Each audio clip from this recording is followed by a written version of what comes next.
நான் முதல்ல திரு கோவை செல்வராஜ் அவர்கள்ட்ட ஆரம்பிக்கலாம் அப்படின்னு. எல்லா பிரச்சாரங்களையும் செங்கல் எடுத்துட்டு போறார் உதயநிதி. டைம் மாறிடுச்சு, காலம் மாறிடுச்சு, முதல்ல ஸ்கிரிப்டை மாத்துங்க அப்படின்றார் சார் எடப்பாடி பழனிசாமி, எதிர்க்கட்சி தலைவர். அதாவது எதிர்க்கட்சி தலைவர் அவர்களுக்கு எய்ம்ஸ் மருத்துவமனை தமிழ்நாட்டுக்கு வேண்டாங்கிற முடிவுக்கு வந்துட்டாரா? அப்போ பிஜேபி கட்டாதுங்கிற முடிவு எடுத்தால் அந்த வார்த்தையை சொல்றாரு. நானும் குரல் கொடுப்பேன், டேட்ஸ் வந்து ஆக வேண்டும், அந்த மருத்துவமனை கொண்டு வர வேண்டும் என்று குரல் கொடுக்கதை விட்டுவிட்டு அதை கொண்டு வர வேண்டாம், எதற்காக அது குரல் கொடுக்கிறேன் கேட்டுக்கொண்டிருக்கிறார். இது எந்த விதத்தில் நியாயம்னு அவருக்கே தெரியல. பாரதிய ஜனதா கட்சி பற்றி பேசுறதுக்கு பயந்துக்கிறார் பாவம். எதனால பயந்துட்டாருன்னு தெரியல. முன்னாள் அமைச்சர் விஜயபாஸ்கர் வீட்டில் ரைடை பார்த்து எல்லா அமைச்சர்களுமே வாயை பொத்தி அமைதி ஆயிட்டாங்க. யாரும் வாயே திறக்கிறது இல்லை. அது என்னன்னு தெரியல. பாரதிய ஜனதா கட்சியை பொறுத்தவரை தமிழ்நாட்டுக்கு துரோகம் செய்து விட்டது என்பதை வெளிப்படையாக நாங்கள் சொல்லிட்டு வர்றோம். அது இப்பவும் சொல்கிறேன், நானும் அதே தான் சொல்ல வர்றேன். விவசாயிகளுக்கு பயிர் காப்பீட்டு திட்டம் கொண்டு வந்த பொழுது 75% ஒன்றிய அரசும் 23% மாநில அரசு, 2% விவசாயிகள் என்று அந்த திட்டத்தை கொண்டு வந்ததை பாரதிய ஜனதா கட்சி இந்த 3 ஆண்டுகளாக 2020 75% மாநில அரசுகள் ஒதுக்க வேண்டும் என்றும் 23% ஒன்றிய அரசு கொடுக்கணும், 2% விவசாயிகள் என்று சொல்லி விவசாயிகளுக்கு பயிர் இன்சூரன்ஸ் திட்டத்தில் இன்சூரன்ஸ் கம்பெனிகளுக்கு மட்டும் 2020-21 24,350 கோடி ரூபாய் லாபம் வர்ற அளவுக்கு அவங்களுக்கு பாதுகாப்பா செஞ்சு கொடுத்துருக்காங்க. இது விவசாயிகளுக்கு செஞ்ச சதி என்றதான் நாங்கள் வெளிப்படையாக சொல்றோம். ஏன் விவசாயி சொல்றீங்க? அது மட்டும் இல்ல, காவிரி நீர் பிரச்சனையில பாரதிய ஜனதா கட்சி அரசாங்கம் என்ன செஞ்சிருக்கு? ஒரு அதிகாரம் இல்லாத அமைப்பாக அதை உருவாக்கி ஜல்சக்திகர் துறையோடு அதை இணைச்சு காவிரி நீர் பிரச்சனைக்காக பேசக்கூட அந்த வாரியமே ஜல்சக்தி துறைக்கு போயிருச்சு. அதோட அதிகாரத்தையே குறைச்சிட்டாங்க. அதனுடைய விளைவுதான் கர்நாடகாவில் இவ்வளவு தப்பா அவங்க எகத்தாளமா பேசுற காரணம். தமிழ்நாட்டில் ஒரு நாள் மேகதூதும் வராது, எந்த தூதும் வராது, அதுக்கு யாரும் இங்க ஒத்துக்க மாட்டாங்க. ஆனால் ஒன்றிய பிஜேபி அரசு அங்கே வெற்றி பெற வேண்டும் என்பதற்காக ஜல்சக்தி திட்டத்தோடு சேர்த்து நீர்த்து போக வைத்து விட்டது காவிரி பிரச்சனை. இதை வன்மையா விவசாயிகளும் கண்டிக்கிறாங்க, திமுகவும் கண்டிக்குது. இது மட்டும் இல்ல,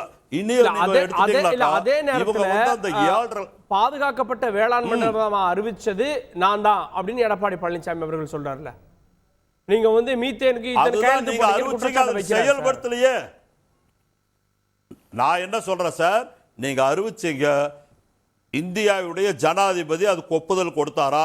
பாரதிய ஜனதா கட்சியுடைய அரசு ஒப்புதல் கொடுத்து அதை அமல்படுத்தினார்களா? அதை சொல்லுங்க. பண்ணலையே.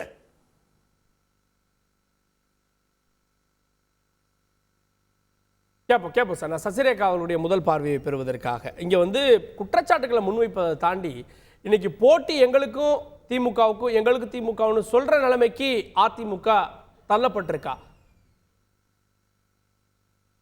அனைவருக்கும் வணக்கம். கார்கே, எனக்கு சவுண்ட் மட்டும் கொஞ்சம் அதிகமா வச்சிருங்க. நீங்க பேசுறது ரொம்ப லோவா தான் கேக்குது. ஓகே, பேசலாமா? Yes yes yes. இப்ப இவங்களே தானே முதலமைச்சர் 2-3 நாளா பிரச்சாரத்தை ஸ்டார்ட் பண்ணி பேசிட்டு இருக்காரு. பேசுற இடத்துல எல்லாம் என்ன சொல்றாரு அவரு? ஒண்ணு மத்திய அரசு திட்டிட்டு இருக்காரு, இல்லைன்னா என்ன பண்றாரு? அதிமுக விமர்சித்ததா, மத்திய அரசை விமர்சித்ததா, மோடியை விமர்சித்ததா, இதைதான் கேட்டுட்டு இருக்காரே தவிர நாங்கள் என்ன சொன்னோம் சென்ற தேர்தல்ல அதை செய்தோமா? ஏன்னா 2021 அவர் கொடுத்த 520 வாக்குறுதியிலே 5 வாக்குறுதி கூட உருப்படியா நிறைவேற்ற அவர்களுக்கு வக்கில்லை, வழி இல்லை. எங்களை பார்த்து நீங்க இப்படிதான் சொல்றீங்களா, அப்படிதான் சொல்றீங்களா? எங்களை பார்த்து நீங்க திமுக அந்த நிலைமையில் இருக்கு. அதிமுக வழியில அப்படிலாம் பேசாதீங்க. இல்ல, அண்ணா திமுக யோகி இருக்கா, தகுதி இருக்கா, தரம் இருக்கா? அது தனித்த வார்த்தை பேசுறதுக்கு இந்த அம்மா இருக்கா? அந்த வார்த்தை ஜாக்கிரதையா பேசணும். இல்ல அந்த இல்ல ஒரு நிமிஷம் ஒரு நிமிஷம் அங்க இருந்து சொல்லிட்டே இருந்தா எப்படி பேச முடியும்? ஒரு நிமிஷம் இல்ல அந்த வார்த்தை தடித்த வார்த்தை, அந்த வார்த்தையை பயன்படுத்த இல்ல. முதலமைச்சர் தன்னுடைய பிரச்சாரத்திலேயே நேற்று பேசும்போது வெக்கம், மானம், சூடு, சொரணை இருக்கிறதா அப்படின்னு எதிர்க்கட்சிகளை பார்த்து கேட்கிறார். அது என்ன மாதிரியான பிரச்சாரம்? வக்கில்லையா, உங்களுக்கு வழி இல்லையா, நீங்கள் சொன்னதையே நிறைவேற்ற வழி இல்லையான்னு சொல்றதுல என்ன தவறு இருக்கிறது? சொல்லுங்க. அதெல்லாம் ஒரு அன்பார்லிமெண்டரி கிடையாது, தவறான வார்த்தை கிடையாது. 3.5 லட்சம் கோடி கடன் எடப்பாடி வாங்கிருக்கீங்க. பழனிசாமிக்கு என்ன தகுதி இருக்கு சொல்லுங்க. எடப்பாடி பழனிசாமிக்கு என்ன தகுதி இருக்கு? திரு கோவிந்தராஜ் ஒரே நிமிஷம். அவங்க சொன்ன 100% வாக்குறுதிகளை நிறைவேற்றியது அதிமுக அரசு. அது அண்ணன் செல்வராஜுக்கு நான் சொல்லி தெரிய வேண்டியதில்லை. அவர் நன்றாகவே தெரிந்திருப்பார் அதை பற்றி. கொஞ்ச காலம் வரைக்கும் கூட அதை தெளிவாக சொல்லிக் கொண்டிருந்தவர் தான். ஆனா ஒண்ணுமே நிறைவேற்றாம 3 வருஷத்துல 3 லட்சம் கோடி வாங்கியிருக்கீங்க. 10 வருஷத்துல 4 லட்சம் கோடி கடன் எங்க? 3 ஆண்டுகள்லயே இன்னைக்கு 3 லட்சம் கோடி கிட்ட வாங்கி வச்சுட்டு ஒரு திட்டத்தை நிறைவேற்றலையே. சொன்ன உடனே புதுமை பெண் ஊரெல்லாம் போய் முதலமைச்சர் பேசுறார். மொத்தம் 2,20,00,000 கார்டு இருக்குது, ரேஷன் கார்டுகள். நாங்க சொன்ன மிக்ஸி ஃபேன் கிரைண்டர்ல இருந்து எல்லா திட்டங்களையுமே எல்லாருக்கும் தான் சார் கொடுத்தோம். வறுமை கோட்டுக்கு மேல இருக்கிறவங்களை கழிச்சிட்டா கூட நீங்க 1,80,00,000 அட்டைகளுக்கு கொடுத்திருக்கணும் இல்ல? நீங்களே ஒத்துக்கிறீங்க நான் 1,06,00,000 கார்டு தான் கொடுத்திருக்கோம்.